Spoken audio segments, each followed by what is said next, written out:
Hello guys, good morning, magandang araw, magandang umaga. At ito na naman tayo guys, at natapos na natin yung rerouting ng ating water line.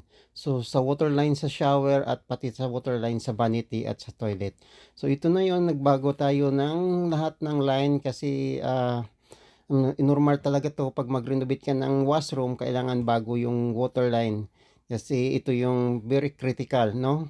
Hindi maiwasan natin na magkalik ulit kasi yung ginawa dito ay medyo luma na at medyo basa-basa na yung flooring, kaya nagpalit ako ng flooring.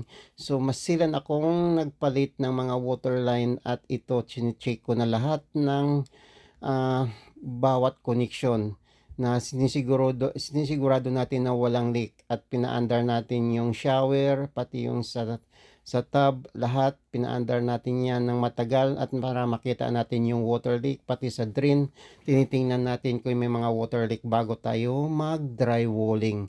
Ito yung mahalaga guys sa washroom, no? Hindi yun ganon kadali na basta na lang natin takpan at hindi natin matis lahat kung ano yung mga leak nya. So yan na guys, at halos kompleto na yung water line natin at chine-check ko talaga isa-isa yung connection kung may mga tiny leak, at masilan ako diyan sa ganun guys bago ko sila takpan. At ang kagandahan nito guys ay naglagay na ako ng shut off valve para sa washroom sa basement, no? Hindi na yung nakakontrol pa siya sa main at may sarili na siyang control. At kung sakasakali mang magproblema yung washroom, at madali na nilang mapatay at hindi maapektuhan yung other line. So yun guys, at ito nagawa na natin, at iniisa-isa ko talaga yan na sana walang leak at masilan kong tinitingnan. At ready na tayo for drywalling na. So for the next project natin guys ay magda-drywalling na tayo, at makikita nyo naman na mahigpit ko siyang ini-inspection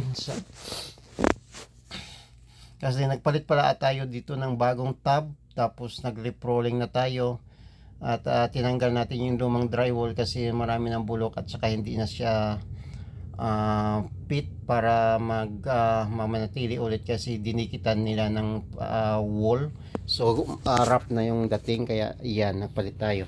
So yan guys ang shut off valve natin sa labas, at nakita nyo may shut off valve na yung sariling washroom. Hindi katulad dati na walang shut off valve, kung magka problema ay talagang patayin mo lahat ng main line.